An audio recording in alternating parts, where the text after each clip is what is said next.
Quiero hablarte sobre fe religiosa o fe verdadera. Como ustedes me han escuchado en distintas oportunidades, cada vez que puedo, va la cuña, les dejo saber, hay gente que confunde la fe con optimismo. El optimismo no es lo mismo que la fe. Como decía un amigo, no confunda la gordura con la hinchazón. ¿No? Puede parecer lo mismo, pero no es lo mismo, ¿no? Piensa bien de la gente, piensa bien de la circunstancia. Y eso no está mal. Eso incluso es parte de la fe. Pero la fe es mucho más que eso. La fe es creer en Dios y la fe es creerle a Dios. Amén. Si tú sacas a Dios de la ecuación, no estamos hablando de fe, por más positivo que tú puedas ser. Insisto, puedes confundirse la fe con el positivismo porque la fe es positiva en sí mismo, pero es diferente, no es lo mismo. También les he enseñado, les he dicho que existe la fe natural. Todos tenemos un cierto nivel de fe que nos permite funcionar en la vida. Sin ese nivel de fe no pudiéramos funcionar. Tú no te levantas y te montas a un carro y vas a cierto lugar si no crees que vas a llegar. Tú no emprenderías relaciones si no crees en las personas. Tú no harías negocio si no crees que las cosas van a funcionar bien. Eso es fe natural. De hecho, Romano dice que cada uno de nosotros nacimos con una medida de fe. Y una vez una persona me preguntaba y decía, ¿por qué Dios a uno le ha dado una medida de fe más grande que a otro? Y este es el punto. Primero, Dios sabe qué clase de medida de fe tú necesitas para los retos de tu vida. ¿Amén? Esta es la clave. La clave es entender que Dios a mí me equipó con el nivel de fe que yo necesito para la vida que me toca vivir. No es lo mismo las circunstancias que yo he tenido que vivir, las que tengo que vivir, que la que tal vez te ha tocado a ti. Hay gente que ha enfrentado retos muy grandes en la vida. Yo siempre digo, por ejemplo, tener un hijo que tiene cierta capacidad diferente o estar bregando con personas que tienen enfermedades crónicas en la familia, pérdidas muy grandes, se necesita cierto nivel de fe. Dios ya sabe eso. Dios conoce todas las cosas de antemano. Y créeme que cuando Dios te mandó a este mundo, te mandó equipado con la medida de fe que tú necesitas para funcionar en la vida. ¿Cuántos dan un aplauso al Señor por eso? ¡Wow! Ese es el amor de Dios. Dios a nadie manda al mundo sin que venga equipado con ese nivel de fe. Romanos capítulo 12 dice que a cada uno se nos ha dado una medida de fe. Pero el otro secreto es que la fe es como un músculo. Si tú lo trabajas, crece. Si lo dejas de usar, se atrofia. Entonces tú puedes hacer crecer tu fe. Ese es otro secreto que algunos no lo entienden. No importa de dónde partimos. Todos partimos de lugares diferentes. El punto es a dónde vas a llegar. Voy a decirlo de nuevo. En la vida todos partimos de puntos diferentes. El nivel de partida, de dónde partimos, no es tan clave. Lo clave es a dónde llegas, tu meta. Y todos partimos con distintos niveles de fe. El punto es que Dios espera que tú puedas desarrollar tu fe. Y tú lo puedes hacer. ¿Cómo desarrollo la fe? Usándola, invirtiéndola. Yo he escuchado personas que dicen, yo sé que Dios me ha dado, o algunos dicen, yo intuyo que tengo el don de sanidad. Y pasa el tiempo y le digo, ¿y cómo te va? ¿Cuántos enfermos se han sanado? Bueno, no sé, o quién sabe. Y le digo, ¿por qué? ¿Qué pasó? Bueno, no sé, no he casi orado por la gente. ¿Cómo vas a desarrollar el don? Ningún don se desarrolla si no lo usas.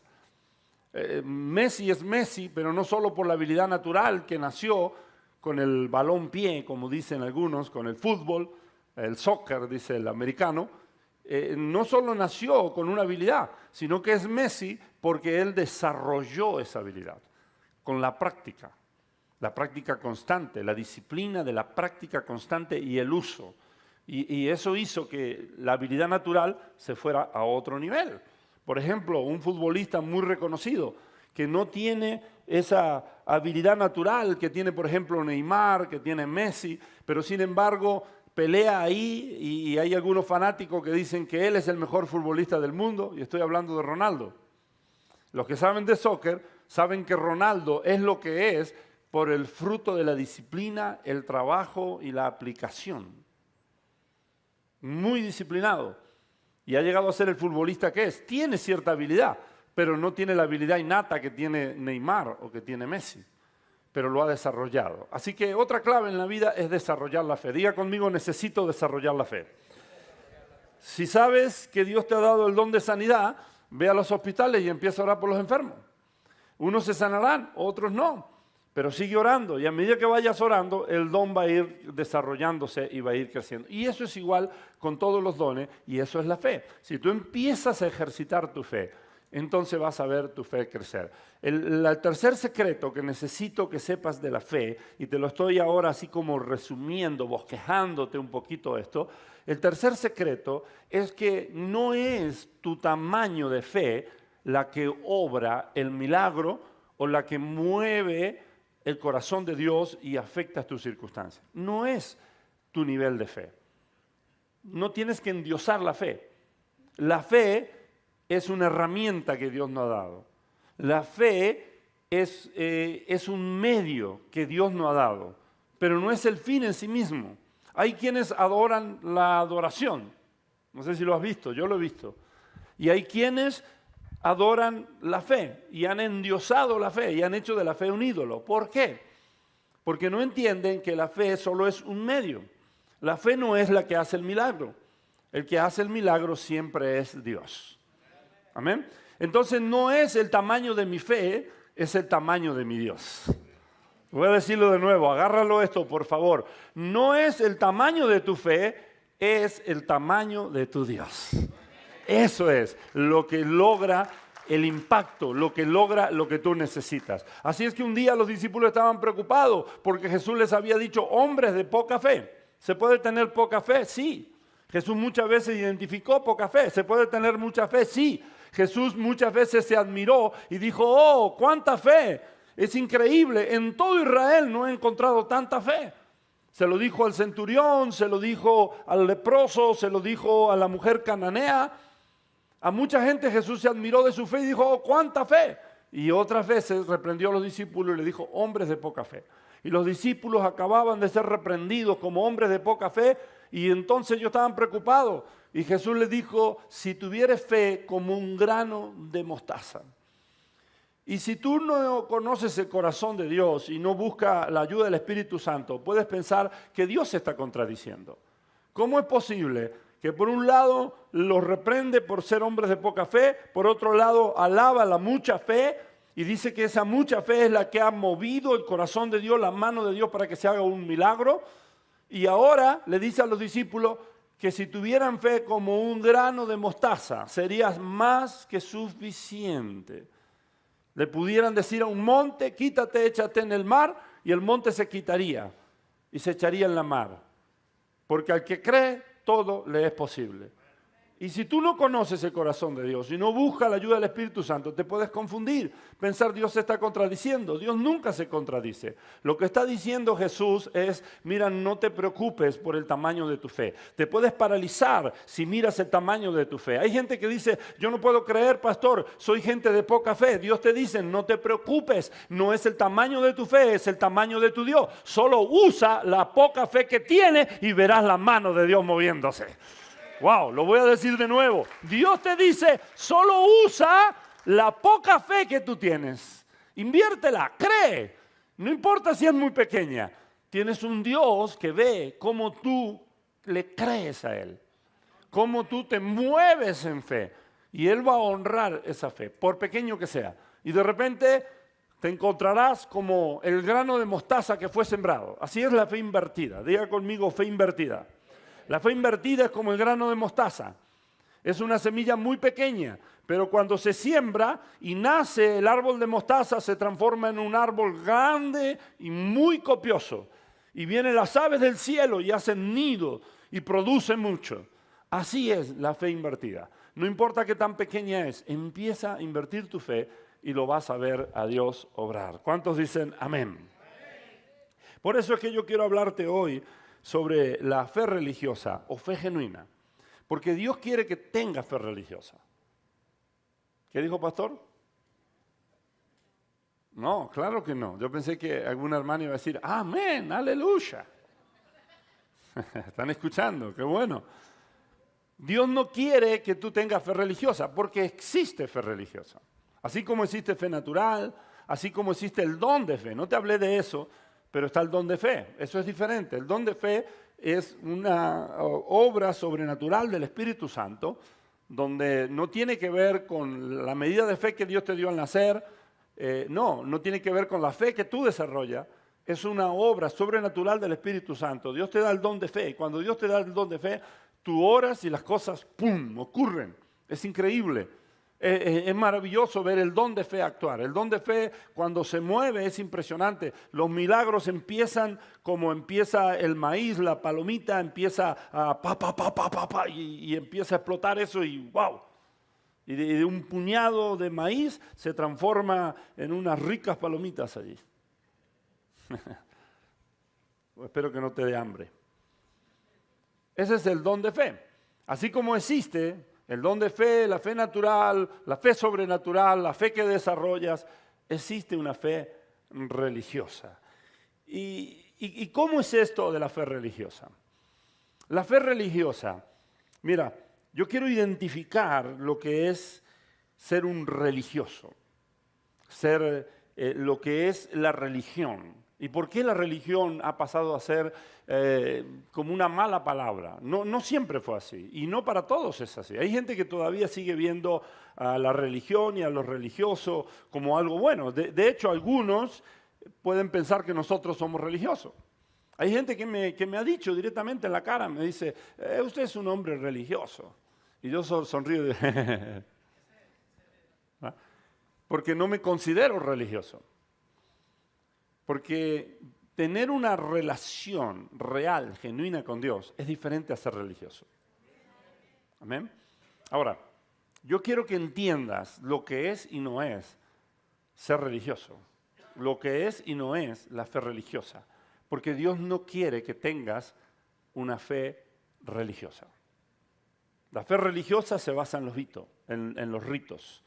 Se basa en la liturgia, si quieres una palabra más rebuscada. Se basa en muchas cosas. Ahora te lo voy a desglosar, porque quiero que lo entiendas de una vez. ¿Y por qué es importante identificar al espíritu religioso? ¿Qué dijo pastor? Espíritu religioso. Sí, porque es un espíritu de la oscuridad. ¿Quiénes fueron los que más se le opusieron a Jesús? Y en definitiva, lo que pagaron, sobornaron a alguien para que lo entregara y luego, con falsas acusaciones, hicieron que fuera condenado Jesús a la muerte de cruz. ¿Quiénes fueron? Los religiosos. Los rounds más grandes, las peleas más fuertes de Jesús fue con los religiosos, no con los pecadores, no con la gente más perversa o mala de la sociedad. Se lo dio el round más fuerte en el plano de lo natural y lo espiritual, Jesús se lo dio con los religiosos. Ellos fueron los que se opusieron. Y la religiosidad sigue siendo una fuerza de oposición muy fuerte contra el mover de Dios y el avance de la obra de Dios. Ahora, usted se asombraría de que la religiosidad también está dentro de nosotros. Y que aunque nosotros pensamos y podemos decir que religioso, no sé, tal vez son los musulmanes, un budista, la nueva era, ellos son religiosos. Pero lo cierto es que la religiosidad también se encuentra dentro de las filas del protestantismo, del cristianismo, de la iglesia de Jesucristo. También está allí. Porque el diablo siempre ha tenido la misma estrategia. Y la estrategia del diablo es que él se va a oponer de afuera. Cuando ve que de afuera él no logra nada, entonces él se va a introducir adentro. Y lo que él hace es pervertir, es desviar todo. Tomar lo verdadero, pervertirlo y desviarlo. Y eso es la religión. Ahora, vamos a entender un poquito esto. ¿Por qué? Porque muchas veces algunos hablan de religioso y no entienden. Yo escucho a gente que dice, ay, ese es un religioso. ¿No? Esa es una religiosa. Y hay gente que tilda a otros de religioso cuando simplemente esas personas tienen un corazón que quieren agradar a Dios. Y a veces lo están tildando de religioso. ¿Pero por qué? Porque no conoces realmente el espíritu religioso. Y porque no entiendes lo que es y no es la religión. Encuentras un hermano que quiere vivir en santidad, que quiere vivir una vida que le agrada a Dios, y muchas veces lo tildas de religioso. Ah, es un religioso. ¿Por qué es un religioso?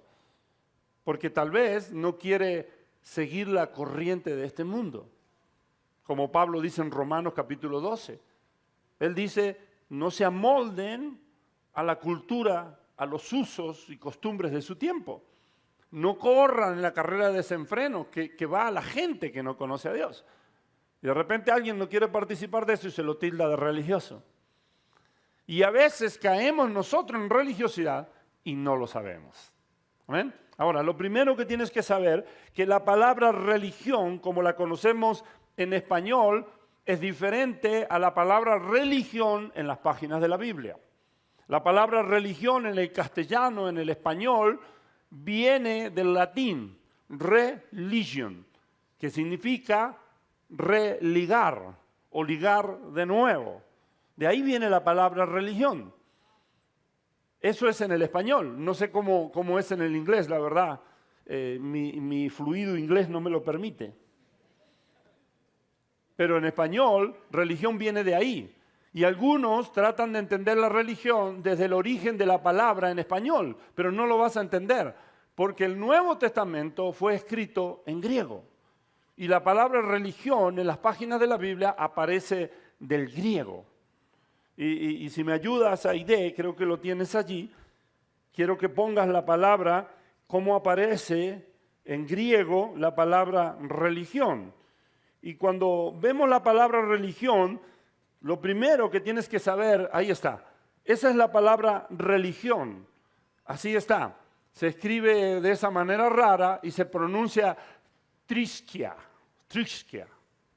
Es la pronunciación más aproximada, eso también con mi fluido griego. Triskia. Eso es religión. Esa palabra, y si me pones la segunda palabra que es religioso está asociada con esta palabra, esa palabra, y la tercera palabra, por favor, que es religión hecha al gusto personal. Me encanta esa palabra, porque eso es lo que pasa hoy en día, que la gente se crea su propia religión a su gusto y a su medida. Esas palabras son muy escasas en la Biblia. Esas palabras son muy raras en las páginas de la Biblia. Y cuando aparece, siempre aparecen con una connotación negativa. ¿Por qué será? Porque el cristianismo del Nuevo Testamento no tiene nada que ver y no le da cabida a la religión. Voy a decirlo de nuevo. La palabra religión, religioso, en la Biblia aparece solo en 3 versículos en el Nuevo Testamento. Y siempre es con una connotación negativa. Santiago habla de ello, el apóstol Pablo habla de eso, y usa esa palabra. Pero solo 3 versículos. Luego de ahí salió del vocabulario de los cristianos y no aparece en las páginas del Nuevo Testamento. ¿Por qué? Porque los cristianos del Nuevo Testamento no se identificaban como religiosos, ni vivían como religiosos. Ese es un espíritu que se penetra. El espíritu religioso no solo fue el opositor número 1 a Jesús, sigue siendo el opositor número 1 a la obra de Dios. ¿Cómo identifico la religiosidad? Quiero que prestes atención. Primero, los religiosos, sin lugar a duda, creen en Dios. Santiago dice en el capítulo 2, en el verso 19, que no solo necesitas creer en Dios, tú necesitas tener una relación con Dios. Santiago lo dice de esta manera. Él dice, crees que Dios es uno, bien haces. Los demonios también creen y tiemblan. Como diciendo, ¿y eso qué? Hay gente que cree que lo soluciona todo creyendo en Dios. Yo creo en Dios. Sí, Jack el Destripador también creía en Dios. Yo creo en Dios. Pero no solo necesitas creer en Dios. Necesitas entregarle tu vida a Él y necesitas estar en una relación personal con Dios. Ahora, el religioso, en primer lugar, cree en una forma de Dios. Aunque algunos identifican religión fuera de creer en Dios, eso ya es otro rollo. Los que creen en Satanás, por ejemplo, yo no sé si tú sabías que es muy fuerte en Estados Unidos la iglesia ciencista. Y muchos actores muy importantes pertenecen a la iglesia ciencista, donde la ciencia es su Dios. También existe la iglesia satánica, así, identificada, iglesia satánica. Ellos dicen que adoran a Satanás. Y en Estados Unidos también tiene bastante gente devota o apegado a ese tipo de religión. Pero fuera de eso, el religioso es alguien que dice que cree en Dios. Ahora, escucha, el punto es ¿a qué Dios cree? Porque otro error es que muchas veces tú has escuchado a gente decir, bueno, ¿tú crees en Dios? Bueno, todos creemos en el mismo Dios. No, momento, no todos creemos en el mismo Dios. No es cierto que todos creemos en el mismo Dios. Algunos, su Dios, su deidad, como les dije, es Satanás. Para otro, su Dios es el propio yo. Para otro es la ciencia. Entonces no todos creemos en el mismo Dios. Aun cuando digamos que creemos en Jesucristo. Porque algunos creen en el Jesucristo religioso. Otros creen en el Jesucristo de Hollywood. Y algunos creen en un Jesucristo que piensan que simplemente fue un personaje histórico. Entonces no todos creemos en el mismo Dios. Entonces los religiosos creen en Dios, pero no tienen una relación con Dios. O pueden tener una relación con Dios, pero esa relación siempre se basa en la religión. Entonces empezamos con que un religioso sí puede creer en Dios. Segundo, el religioso es supersticioso y tiene fetiches. Es supersticioso y tiene fetiches. ¿Qué significa eso? ¿Qué es superstición? Superstición es cuando yo creo en algo fuera de la razón, pero que realmente no hay una manera de comprobar que eso pueda ser cierto. Y fetiche es cuando yo creo en algo que le doy como un poder mágico o una acción sobrenatural. Y el religioso es supersticioso. Superstición no es solo no pasar por debajo de la escalera porque es mala suerte. Hay gente que nunca pasa por debajo de una escalera porque piensa que es mala suerte. Esa es superstición, por ejemplo. Hay gente que piensa que le va a ir mal porque un gato negro se le cruzó en el camino. Eso es superstición. Superstición es que en viernes 13 creo que es, no te cases, no te embarques, ¿cómo es? Eso es superstición. Se le cae la sal y eso es superstición. Y fetiche es cuando tú usas algo. Por ejemplo, hay gente que usa no como un simple adorno, sino porque cree que le da cierta protección, ciertos objetos religiosos. Como por ejemplo, la cruz. No sé si has visto cristianos. Ahora, no, por favor, no seas religioso y no lo juzgues. Y ahora te voy a explicar por qué. Porque algunos lo pueden llevar simplemente como un adorno. Les gusta, es un adorno. El punto es que si yo estoy en una situación donde me siento amenazado, agarro la cruz. O agarro la cruz, sí. Voy a pasar por un cementerio y agarro la cruz. Eso se llama fetiche y superstición. Y el religioso tiende a ser supersticioso y a tener fetiches. ¿Qué significa eso? Por ejemplo, miren, yo lo he dicho, este libro llamado Biblia es palabra de Dios. Es la palabra de Dios. ¿Ok? Pero esto no fue dado para que tú lo uses con superstición o como un fetiche. Es decir, voy a pasar por un lugar de oscuro, de peligro y agarro la Biblia. Hubo un ruido raro en la casa y yo agarro la Biblia. ¿No? Le creímos a las películas de Hollywood, que agarras y viene el vampiro y le pone la Biblia. Y el vampiro se empieza a quemar. No, eso es fetiche, eso es ser supersticioso. El supersticioso, por ejemplo, va mucho más allá de eso. Por ejemplo, yo lo he dicho. Sorry si piso algún callo. ¿Sí? Le pedí perdón de antemano. La Biblia habla del aceite de la unción. Y es bueno saber qué simboliza, entender la Biblia y entender también el uso que la Biblia dice que le podemos dar. ¿Okay? Pero es un fetiche y es una superstición cuando yo agarro el aceite de la unción y ando queriendo ungir todo con aceite. Me va a visitar la suegra y unjo la entrada de la casa y unjo los asientos donde pienso que se va a sentar a ver si me protege. Pero luego criticamos al santero porque quiere hacerla limpia o criticamos al cura porque usa el agua bendita y yo uso el aceite bendito. Eso es ser supersticioso. La superstición lleva a muchos otros tipos de cosas. A pensar en la vestimenta, se centra en lo exterior.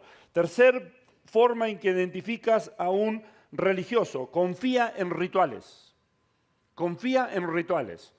Hay gente, por ejemplo, que piensa, yo entro por esa puerta y parece ser que el cielo se va a caer si yo no vengo al frente y me arrodillo.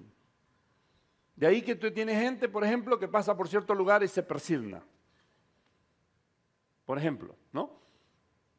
O a veces entramos y en la iglesia caminamos así, ¿no? Entramos así como en puntita. Confío en rituales. Pienso que hacer ciertas cosas ceremoniosas, que eso va a traer algún beneficio a mi vida. El religioso confía en cosas externas y confía en rituales. Confía en rituales, en hacer esto. Por ejemplo, mire. Orar, pedir oración, está bien. Está en orden. Nosotros imponemos mano. Por favor, si no quieres que te despeinen, no vengas a Río Poderoso porque te van a despeinar. Los pelones están felices en Río Poderoso. Porque le imponemos mano. Y te van a imponer mano y algunos te ponen. Y el peinado, quién sabe dónde quedó. Te vamos a imponer manos en Río. Porque es bíblico imponer mano. Es bueno pedir oración. Es bueno que oren por ti. Pero el punto es cuando tú lo haces desde un punto de vista religioso y a veces algunos están esperando solo al pastor. Como si las manos del pastor fueran más ungidas que la mano de alguien más. Y quieren que el pastor ore. Eso es como buscar la bendición del cura o la limpia del brujo. Eso es confiar en un ritual, en hacer ciertas cosas y pensar que por hacer ciertas cosas va a pasar algo. Y entonces ya no está mi corazón en lo que hago, sino que yo confío en un ritual, en algo que hago. Eso me convierte a mí en un, ¿cómo decirlo? Me convierte casi como un robot en mi relación con Dios. Porque, por ejemplo, hay gente que piensa que por venir, vine, cumplí, me voy a mi casa, ya está. Pero no conectó con el corazón de Dios. Si yo vengo y entro por esas puertas cada domingo, pero no conecto con el corazón de Dios, el hecho de venir, estar aquí, eso solo, ese rito de venir, cantar cantos, escuchar la predicación, levantar manos, doblar rodillas, eso no hay efecto si yo confío en eso, en lo externo, en un rito, en una ceremonia. Y el religioso tiende a confiar en ceremonias, en hacer cosas. Piensa que en el hacer cosas está la bendición. Estamos identificando la religiosidad al religioso. Cuarto, su relación con Dios es en base a temor. Presta mucha atención a esto. Ahora voy a ir a la Biblia. Por eso es que muchos dicen, ay, pastor, no está leyendo la Biblia, pastor. Si pensaste así, si no eres religioso, estás muy cerquita, ahí estás en el límite. Y ahora te voy a explicar por qué. Ahora, el religioso, su relación con Dios se basa en temor. Lo imagina a Dios como un juez severo sentado en los cielos y que lo va a reprender por todo lo malo que haga y lo va a premiar por las cosas buenas que haga. Entonces se relaciona en temor y no hace cosas por verdadera convicción, sino lo hace por temor. Ay, Dios me va a castigar. El castigo de Dios te va a caer encima. Una maldición va a caer sobre ti. Y no hace cosas porque tiene temor de un Dios severo. ¿Qué dijo el que escondió el único talento que tenía? ¿Recuerdan la parábola del señor de la casa, el hombre rico, que se fue a un viaje muy lejos y le dejó a sus empleados, a su gente que trabajaba con él, le dio talentos y les dijo, negocien, hagan algo con ello, cuando yo venga quiero tener... ¿Qué hizo el que tenía un solo talento? Dice que lo escondió y cuando vino el dueño le dijo, ¿por qué? ¿Dónde está el talento que te di? Lo tuvo que desenterrar porque lo había enterrado. Y el hombre de negocio dijo, pero ¿por qué hiciste esa bobada, esa tontería? ¿Por qué no lo enterraste? Si tan solo lo hubieras puesto en el banco, por lo menos te hubiera dado un poco de interés. Y él dijo, es que yo sé que tú eres un hombre severo. Que, escucha esto, dice que tú cosechas donde no sembraste. ¡Wow! No lo conocía al Señor. Y el religioso cree que lo conoce a Dios, pero no lo conoce a Dios. Porque si lo conociera a Dios, sabría que Él no es así. Mira, si Dios te diera a ti y a mí, si Dios nos diera, lo voy a decir correctamente, si Dios nos diera lo que merecemos, ya un rayo nos hubiera partido así, por la mitad. ¿Sí o no? Dios no es severo, porque si Dios fuera severo, hace rato que ya estaría en el séptimo infierno. Uy, ahora no vaya a decir, el pastor dijo que hay 7 infiernos, alguno tomó nota. Es solo un dicho, es un dicho nada más. No hay 7 infiernos. Pero el religioso se relaciona en temor. Mire, el hijo mayor, ¿cuántos conocen la parábola del hijo pródigo? ¿Cuántos la conocen? Cuando regresa el hijo pródigo, el menor, después de andar perdido, y regresa y el padre hace una fiesta, ¿cuál es la actitud del hermano mayor? ¿Cuál es la actitud del hermano mayor? Gracias, amor. La actitud del hermano mayor es que él se enoja mucho y no quiere entrar a la fiesta. El religioso, escucha esto, no disfruta su relación con Dios, la sufre. Porque su relación se basa en temor. Se basa en temor. Entonces lo sufre. Ahora vas a ver el otro punto que va pegado junto con este, pero quise separarlo. Pero el hermano mayor se enojó y cuando el padre fue a verlo le dijo, hijo, ¿por qué no entras a la fiesta? Me dicen que no quieres entrar a la fiesta. ¿Por qué estás enojado? ¿Qué dijo el hermano mayor? ¿Cómo es posible? Mire, no lo conocía al padre. Él dijo, este desgraciado que fue y gastó toda la herencia viviendo perdidamente, en borracheras, prostituta y vaya a saber cuánta tontería más hizo por ahí, él regresa y tú matas el cordero, el mejor animal, la mejor ternera, la matas, haces una gran fiesta y él dice, yo he estado aquí y nunca me has dado ni siquiera un solo corderito para que yo disfrute con mis amigos. Y el padre dijo, ¿what? ¿Qué te fumaste? Y el padre le dijo, hijo, escucha, todo lo que tengo es tuyo. Primero, si querías un cordero para disfrutar con los amigos, ¿por qué no lo agarraste? ¿Por qué simplemente no lo tomaste? Si todo lo que tengo es tuyo. Es decir, el hijo mayor, escuche, había vivido por temor, por no entender su identidad de hijo, por no conocer el corazón del padre, había vivido como un jornalero. Él decía, me maté trabajando toda la vida por ti y nunca me has dado nada. ¿Sabe qué se parece eso? Al hermano resentido. Aquel que se resiente y dice, míreme a mí, siempre me toca bailar con la más fea. Y ese recién llegó y mire cómo Dios lo ha bendecido. Mire cómo está bendecido el hermano. Cachetoncito, le brillan los ojos de tanta bendición que tiene. Y yo acá sigo esperando las promesas postergadas. Eso es porque no entiendes, escucha, no entiendes que todo lo que el Padre tiene es tuyo. Dios no quiere que sufras su relación con Él, sino que la disfrutes. La tienes que disfrutar.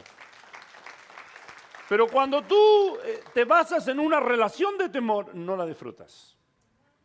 Escuche, una cosa es que mi hijo me tenga respeto, porque la Biblia habla del temor del Señor. Yo sé que alguno lo pensó, ese también está, si no es religioso, está cerquita. Yo sé que alguien pensó y dijo, ay pastor, pero Dios habla del temor del Señor. Es verdad, la Biblia habla del temor del Señor. Pero no es miedo. Es el temor del Señor es, yo le tengo reverencia y respeto por quién es Él. Pero no le tengo un temor humano feo que se transforma en miedo. No le sirvo por temor. No le sirvo porque me puede condenar al infierno. Le sirvo porque conozco su corazón y porque quiero estar en relación con Él, porque me encanta el Dios que es y le he dicho, yo cuando sea grande quiero ser como tú. Por favor, hazme de tu pandilla, quiero ser de tu pandilla, porque tú eres increíble, Dios.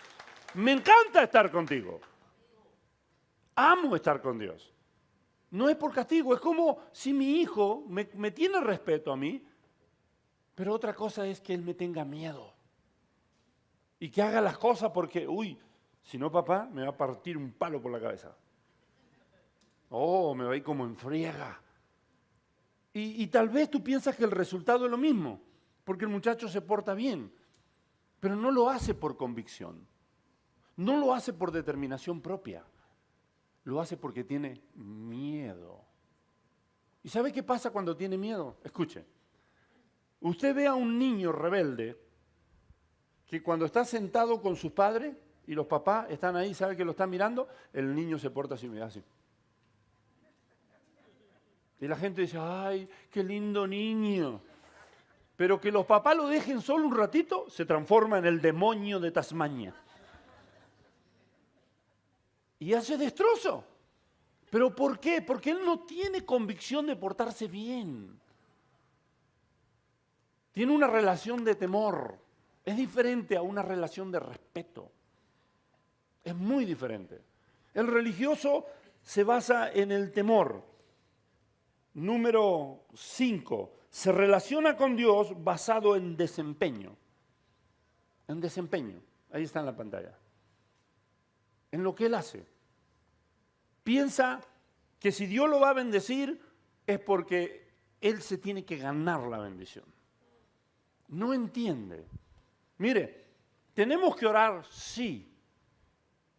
Y tenemos que ayunar, sí. Y tenemos que insistir en orar, sí. Vale la pena orar mucho, sí. Entre más ores, mejor. Es verdad. Pero no pienses que Dios te va a dar algo por tu mucha oración. Oramos insistentemente cuando estamos esperando algo, pero lo hacemos porque sabemos que tenemos que pelear batallas espirituales y porque sabemos que muchas veces yo tengo que estar ahí en la oración, pero no para ganarme, para que Dios diga, estás amontonando puntos, wow, 4 veces al día, eso merece 5 estrellas, 6 veces al día, wow, 10 estrellas. No, ¿sabe por qué a veces simplemente Dios no te da lo que pide?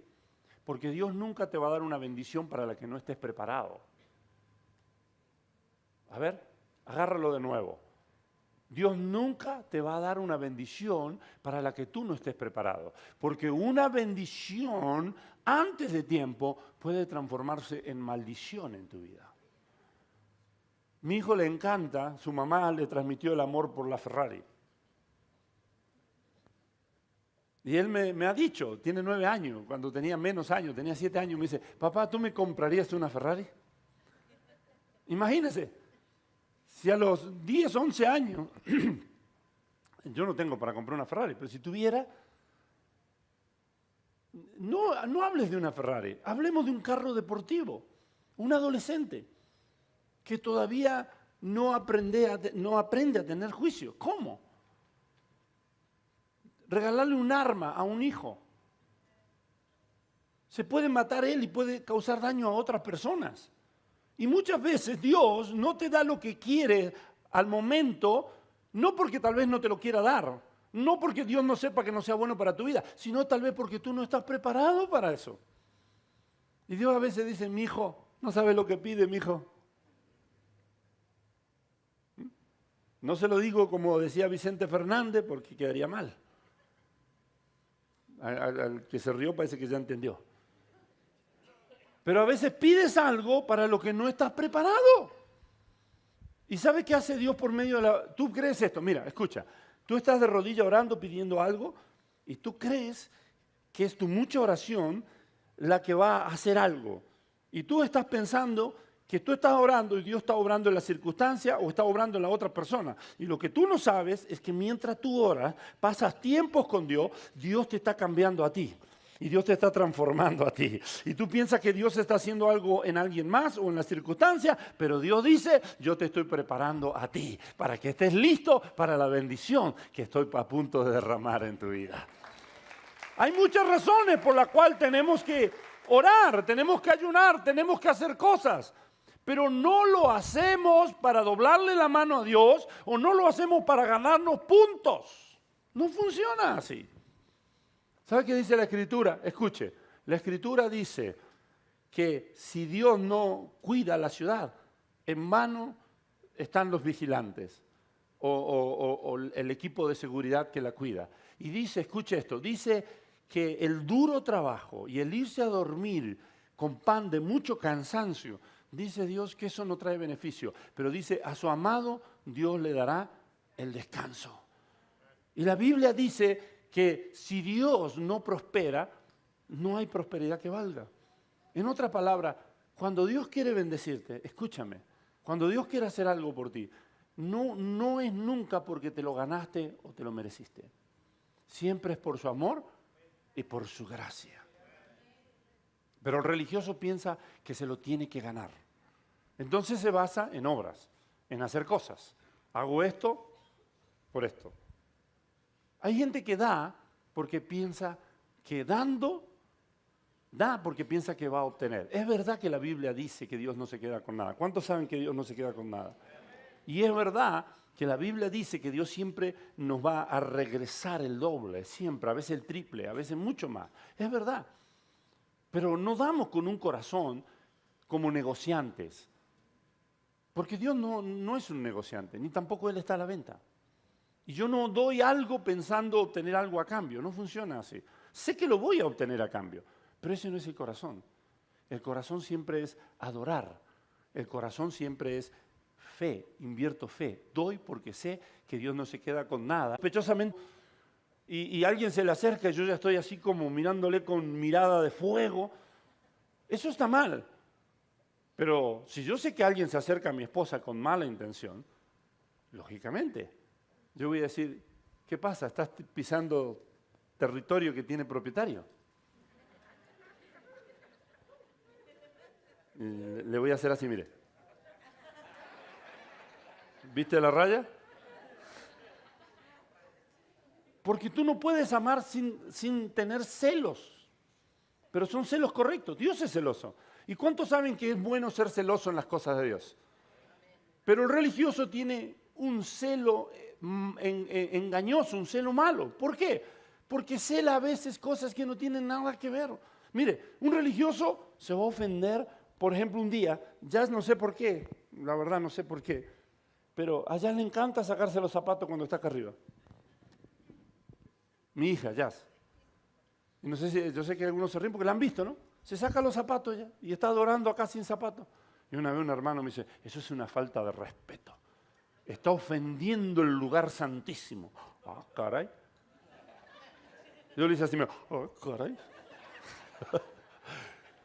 ¿Cómo que está ofendiendo el lugar santísimo? Primero, este no es el lugar santísimo. Pero mire, un celo religioso equivocado le adjudica a esto que está acá. Este es un lugar más elevado, es una plataforma para ministrar la palabra. ¿Sabía que hay lugares, iglesias que se han hecho donde no está esta plataforma? Y los que se paran a ministrar están al mismo nivel que está la gente, como cuando yo me bajo acá abajo. Ay, entonces ahí no hay lugar santísimo. El lugar santísimo existía antes de Jesús. Y el lugar santísimo era el lugar donde estaba la presencia de Dios. Y había una cortina. Y el lugar santísimo solo el sumo sacerdote podía entrar una vez al año. Pero cuando Cristo murió en la cruz de Calvario, la Biblia dice que el velo se partió de arriba abajo. Jesús quitó la pared intermedia y no existe un lugar santísimo donde solo el sumo sacerdote puede entrar una vez al año. Ahora Él nos abrió un camino nuevo y de vida y nosotros nos podemos acercar a Dios. Y la presencia de Dios está en medio de nosotros. ¿Cuántos dicen amén a eso? La presencia de Dios está en medio de nosotros. Esto solo es una tarima elevada, un escenario donde nos paramos para poder tener una comunicación mejor. Pero este lugar no es más santo que donde usted está sentado. Es más, algunos adjudican, mire, eso es religiosidad. Pensar que este lugar es un lugar más santo que el parque o que no sé, que la lavandería de acá al lado o el negocio de fiesta que está acá al lado, el salón de fiesta que está acá al lado. No es más santo que eso. ¿Sabes lo que santifica un lugar? La presencia de Dios. Donde Dios está, ese es un lugar santo. La presencia de Dios estaba en una zarza que ardía. Y cuando se acercó Moisés, se le dijo, Moisés, Moisés, quita la sandalia de tus pies porque el lugar donde está santo es.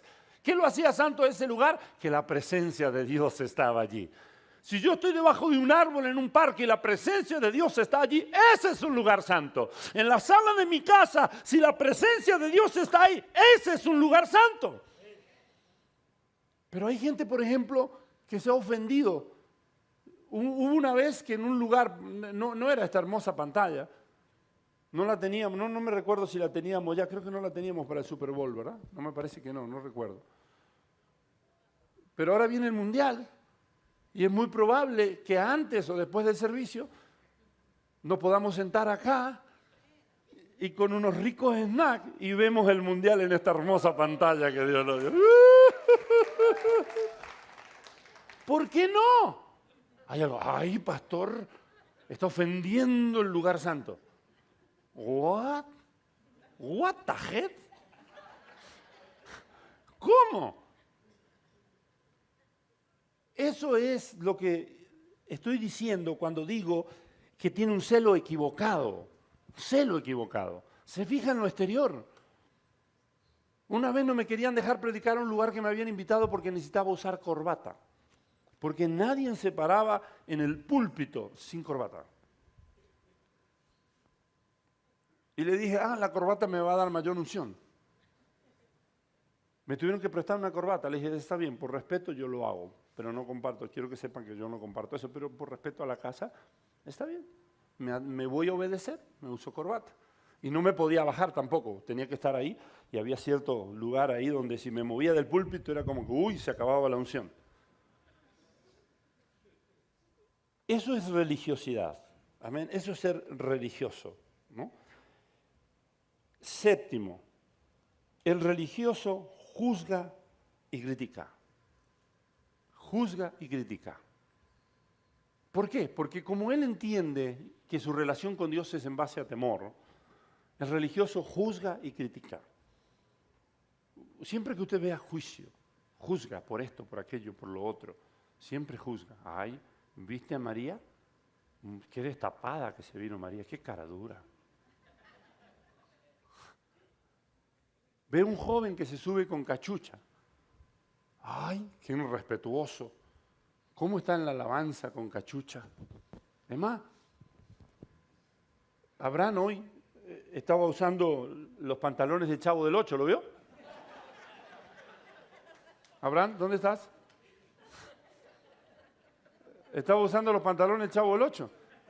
¿Alguno lo quisiera disciplinar por eso? ¿Cómo se atreve a mostrar la pantorrilla?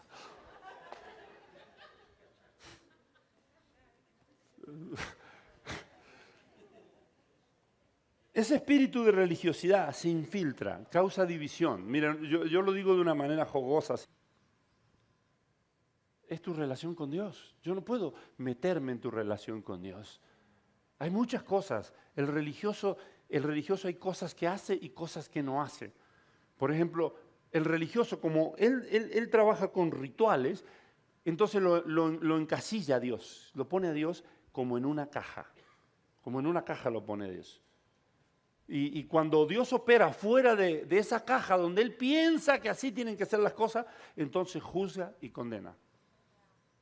Y le impide su acercamiento a Dios. Yo quiero que sepas algo. Escúchame muy bien. Dios es un Dios santo. Dios es un Dios justo. Dios te ama a ti tal como tú eres, pero te ama demasiado para dejarte como eres. Dios odia el pecado, pero te ama a ti incondicionalmente. Dios no quiere el pecado en tu vida, pero ¿sabes qué? Dios a ti no te rechaza por tu pecado. Realmente es la gente que se aleja de Dios y lo rechaza a Dios. Pero Dios no te rechaza por tu pecado, porque tu pecado fue resuelto por Jesús en la cruz de Calvario. Porque cuando tú le entregas tu vida a Dios, todo lo que Dios tenga que hacer, Dios lo va a hacer en tu vida. ¿Cuántos dicen amén? Por eso simplemente yo le digo a la gente, a veces la gente quiere saber, hay gente que se acerca y me dice, pastor, ¿qué tengo que hacer para ser miembro? ¿Sabe qué significa eso? ¿Qué hay que cumplir? ¿Cuáles son los reglamentos? Nosotros no tenemos reglamento en la casa, porque no hay reglamento, porque basta la gracia de Dios, la acción sobrenatural del Espíritu Santo que cambia y transforma las vidas. Lo único que hacemos es animarte, entrégale tu vida a Dios. Es rendición, es solo eso. ¿Cómo resuelvo los problemas en mi vida? Entrégale tu vida a Dios, entrégale el control de tu vida a Dios. Y quiero leer rápido algunas escrituras y los muchachos de la banda me pueden ayudar. Te voy a contar un par de historias. La primera, voy a terminar con la primera y voy a empezar con la segunda. Y de Lucas capítulo 18, verso 9, cuenta la historia que Jesús... cuenta la historia que algunos tenían, dice Lucas capítulo 18, verso 9, algunos tenían mucha confianza en su propia rectitud y menospreciaban a los demás. Eso es el religioso. El religioso es moralista y confía en su propia rectitud. Y siempre está mirando, yo no soy como fulano, no soy como sutano. Y entonces Jesús le contó una historia, en Lucas capítulo 18, verso 10, Jesús les contó una historia de dos hombres que se acercaron a orar a Dios. Uno era un religioso, fariseo. Fariseo era una secta de los religiosos, es de donde viene Pablo. Era una secta muy estricta, en regla, para todo tenía regla. Para todo tenía regla. ¿Sabías que hay gente que dice que tú no puedes ir al cine a ver una película? Ay, porque te estás sentando en silla de escarnecedores. Aleluya. Y yo he tenido que hablar con pastor y le digo, a ver, pastor, explícame. ¿Y en el restaurante no se sientan pecadores? ¿Y por qué te sientas en esa silla del restaurante? Yo acabo de ver, y a veces en chiste, en broma le digo, acabo de ver una prostituta que se sentó ahí donde está sentado. Y malinterpretan las escrituras y todos tienen regla. No puedes hacer esto, no puedes hacer aquello. Y todos tienen regla. Escúchame bien, cuando tú tienes un corazón recto para Dios, el mismo Espíritu Santo te dice cuando algo no está bien. Y el Espíritu Santo se va a encargar. Es verdad que hay que ir por el camino de la santidad. Es verdad que Dios espera que tú puedas tener un corazón para agradarle a Él. Pero no necesitas más reglas que las que Dios ya estableció en su palabra. Si ves que alguien va por el camino torcido, háblale lo que dice la palabra. Háblale y dile lo que Dios dice. Y no estamos creyendo en la anarquía, claro que no. Pero lo que tenemos que entender es que no podemos nosotros tener una mirada como ser justos sin menospreciar a los demás. Aquí dice que dos hombres se acercaron a orar, uno era fariseo y menospreciaba a otro que estaba cerca de él, que era un recaudador de impuestos, publicano, dice la escritura. Iba a decir republicano, no. Publicano. Era un publicano. y que era odiado por la sociedad, porque robaba a la gente, oprimía a la gente, les quitaba hasta su casa y se quedaba él con parte del dinero y parte del otro dinero lo daba a los romanos. La gente lo odiaba, a los publicanos, a los recaudadores de impuestos, todos lo conocían como lo más menospreciable. Y se acerca este hombre a orar a Dios y ahí está el fariseo. Y mire cómo ora él: Señor, yo tengo un corazón fiel a ti, yo soy fiel, yo me congrego todos los domingos, nunca falto a Río Poderoso, aleluya. Y ¿sabes qué? Yo soy fiel con los diezmos y las ofrendas, y yo soy generoso. Y empezó con toda su lista de todo lo que él era y todo lo que él hacía. Como si Dios no supiera nuestras vidas. ¿Sabes qué? Tú y yo podemos creernos muy rectos, pero Dios conoce todas nuestras miserias. Tú y yo podemos juzgar a los demás como pecadores y pensar que nosotros somos mejores que los demás, pero no estamos aquí porque somos mejores que nadie. Estamos aquí porque nos alcanzó la gracia y la misericordia de Dios. Por eso estamos aquí. Y dice que el publicano, el recaudador de impuestos, ni siquiera se quería acercar. Desde lejos él hacía una oración muy dentro de él y simplemente le decía: perdóname Dios, porque tú sabes que yo soy pecador. Y Jesús preguntó: ¿la oración de quién llegó primero al cielo? ¿A quién Dios escuchó? Dios nunca escucha a aquel que cree que es mejor que los demás, que es moralista y que cree que todos tienen que andar por ciertos sistemas de reglas que él personalmente tiene. Mateo capítulo 2, del verso 15 al verso 17, dice que Jesús entró a la casa de Leví para comer y se sentaron junto con él. Mire, verso 15, se juntaron con él cobradores de impuestos, que eran los más menospreciados, les conté recién, pecadores de mala fama. Y había mucho de esa clase entre la gente que seguía a Jesús. Cuando yo leo este versículo, yo digo: ¿esto es Río Poderoso? Nadie dijo amén, ¿eh?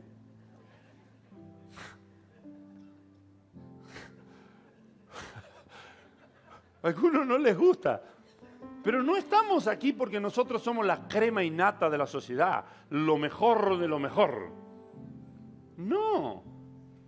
Yo no sé tú, pero yo conozco mis miserias. Y yo estoy aquí porque la gracia y la misericordia de Dios me alcanzó y porque Dios cambió y transformó mi corazón. Pero todos nosotros tenemos patas de las que cojeamos. Y tal vez tú estás mirando la viga en el ojo del hermano, o la paja más bien en el ojo del hermano, y no estás viendo la viga que tienes en tu ojo. Y mire lo que hicieron en el verso siguiente, lo que hicieron los religiosos cuando pasó esto. Los religiosos empezaron a juzgar a Jesús y a decirle a los discípulos: ¿cómo es que Jesús se sienta a comer con los pecadores? ¿Sabes qué le dijo Jesús? Jesús le dijo, verso 17, la gente sana no necesita de médico, sino los enfermos. Y no he venido a llamar a los que se creen justos, sino a los que se saben que son pecadores. Es decir, escucha esto, voy a decirlo de nuevo. Por favor, no confundas, escucha, aceptación con aprobación. Dios acepta a toda la gente. Dios ama incondicionalmente y eternamente a toda la gente. Pero Dios no aprueba nuestros estilos de vida, que están contrarios a lo que Él ha enseñado, que es lo justo y lo correcto y lo que trae vida. Podemos amar a toda la gente, aun cuando no aprobamos el estilo de vida o lo que hacen. Y eso es Dios. Eso es Dios. Y Dios se acerca a la gente y ama a la gente y abraza a la gente. Y eso es lo que Él espera de nosotros. La versión de Reina Valera dice, escucha esto, dice que Dios no ha venido a llamar a justos, sino a pecadores al arrepentimiento. Ahora, ¿sabe cuál es la cuestión? Que realmente Dios nos llama a todos. Y usted dirá, ¿y por qué dice que Dios no vino a llamar a justos? No, en realidad, la traducción correcta es la que pusimos aquí en la pantalla. Dios no vino a llamar a los que se creen justos, porque sabe que le van a decir que no. Pero en realidad Dios vino a llamarnos a todos. ¿Por qué? Porque no hay ni uno justo. No hay ni uno solo justo. Hay personas que se creen justos, pero no hay ni siquiera uno solo justo. Dios es quien nos justifica.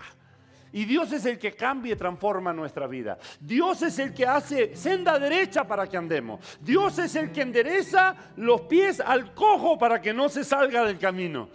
¿Ah? El cojo, moralmente, espiritualmente, el que tiene una falla en el carácter.